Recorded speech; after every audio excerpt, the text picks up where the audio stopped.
For organ failure by SOFA score, cause, type and severity of shock should be determined to decide about the type of extracorporeal support, refractory vegetative shock, presence of associated acute myocardial depression or cardiogenic shock. Acute onset of global cardiac dysfunction should be an indication for VA ECMO or VVA ECMO, acute low ejection fraction below 25%, low central or mixed venous saturation despite optimal fluid and inotropic therapy, evidence of hypoperfusion due to the concomitant cardiogenic shock, high dose of 2 or more inotropic vasopressor requirement. The hypertactic respiratory failure when PS is less than 7.1 and there is despite appropriate ventilator, and ECMO has some role in case of refractory asthma and other conditions as well. ECMO should not be utilized as an alternative treatment for severe acidosis. Acidosis should be corrected.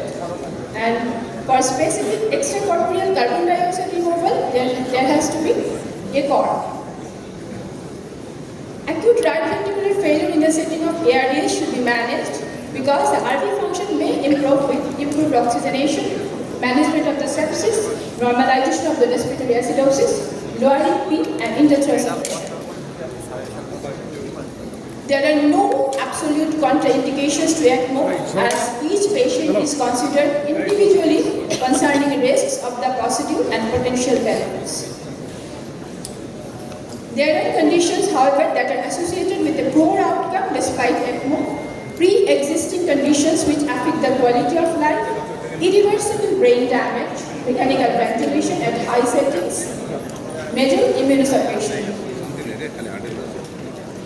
non-recoverable comorbidities such as terminal malignancy, futility, end-stage lung disease, septic shock with multi-organ failure, and do not attempt resuscitation order.